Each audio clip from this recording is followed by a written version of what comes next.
McDonald's is the biggest fast food chain in the world, with outlets in over 100 countries worldwide and tens of millions of customers each and every day. Now, probably the most iconic part of the brand is that you know the one I'm talking about. Ba-da-ba-ba.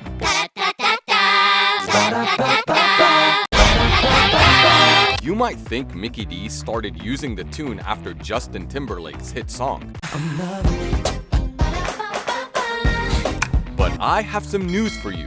This jingle has a way more complicated backstory. For starters, everyone from Pharrell to Pusha T claimed they composed it. Pusha T said this on national television multiple times, but the Germany ad agency behind the marketing campaign, Hey and Partner, said he had nothing to do with it. But the thing is, everyone knows Pharrell produced that Justin Timberlake song. So what's Pusha even talking about here?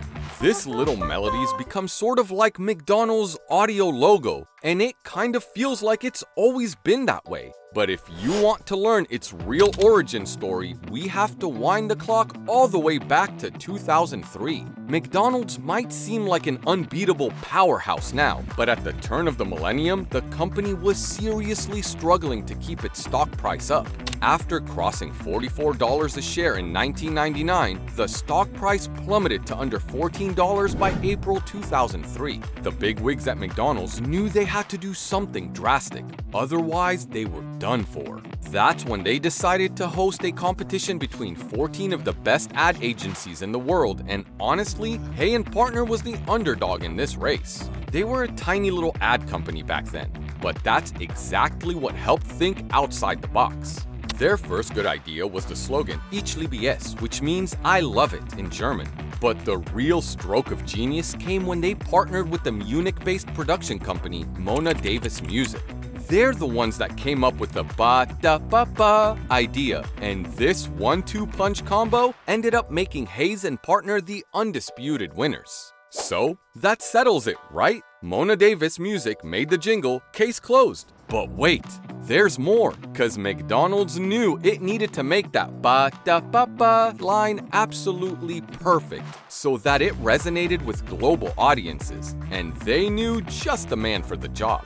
They hired Butch Stewart to write a couple of songs incorporating the melody, and boy did he deliver. He'd been working with McDonald's for over 2 decades by that point, so he was one of their most trusted artists. One of his songs took a more soulful approach to the melody, and the other used the rapidly growing hip-hop genre by adding some catchy bars on top. McDonald's loved what Stewart brought to the table, and after testing it out in front of audiences, they knew they'd struck gold. The thing is, Butch Stewart isn't exactly a household name. Remember, McDonald's was going for world domination here, so they needed some famous music makers to really take things to the max. That's where Pharrell and Justin Timberlake came in.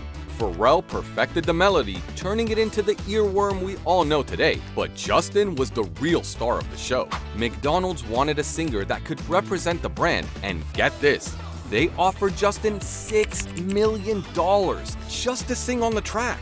Now, up until this point, it seemed like McDonald's was just trying to buy a song for an ad campaign, but they had a much more sinister plot in mind. I say sinister because they basically tricked everyone into thinking I'm Loving It was Timberlake's own song. The song was supposedly leaked in the summer of 2003, and McDonald's made sure its branding was nowhere to be seen. They knew the value of a true hit because fans are less likely to listen to a track if they know a massive corporation's behind it. The story we got was that I'm Loving It was supposed to be the lead track on Timberlake's second solo album, and there was a ton of hype for it already considering he was NSYNC's most famous member. In August 2003, MTV claimed that the track had been leaked, which led Justin to release it early as a standalone single in November.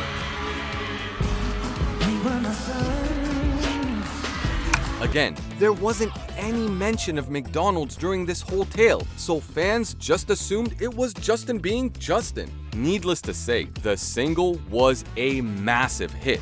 In fact, some might say it's his best-known song ever. And once it went viral after the leak, McDonald's knew it was time to strike while the iron was hot. A longtime music industry exec, Steve Stout, said this was basically reverse psychology. He's the guy that brought Justin and McDonald's together, by the way, and according to him, the company wanted to make the song a pop culture sensation before stamping their logo on it. You have to admit, that's a smart approach, even though it's clearly deceptive. Now, the song was released in November, but it got leaked way before that, and I'm pretty sure it was intentional. Why am I saying this? Well, because McDonald's launched their I'm Loving It campaign in September, 2 months before the song officially came out. I'm loving it. It's like they didn't even care about covering their tracks. Anyways, as hard as it is to believe, this was McDonald's first truly global marketing campaign. They invested about $1.37 billion into it, making 5 different commercials translated into 11 different languages. On top of that, they commissioned a bunch of new takes on the song, all of which featured that unforgettable ba-da-ba-ba in some way, shape, or form. Okay, some of you might be wondering, where does Pusha T factor into all of this? Like, was he just jonesing for the spotlight? Here's where things get really tricky. You see, a few different artists collaborated on the songs used in the ad campaign, and one of them was, wait for it, Pusha freaking T! That's right, he rapped some mean bars over the melody, and frankly, it's probably the best song of the lot. Taps from my girl. McDonald's, that's why he claims to have invented the jingle to this day, even though he didn't come up with the melody. He was a core part of the ad campaign, and he never really got the credit he deserved. I mean, neither Pharrell nor Justin composed the melody. Pharrell just added the rest of the music, and he built on the work Butch Stewart had already done. As for Justin, he probably had the least involvement of all, cause he was just paid to sing over the music and lend his face to the ads. Some of you might be saying, Pusha got a big payday out of it at least. Justin got $6 million, so Pusha had to have made some bank too, right? Not quite. In later interviews, he revealed that McDonald's didn't even give him royalties for the track. Instead, they offered him a lump sum payment of $500,000. I forget what the number, maybe $1 million, me and my brother split.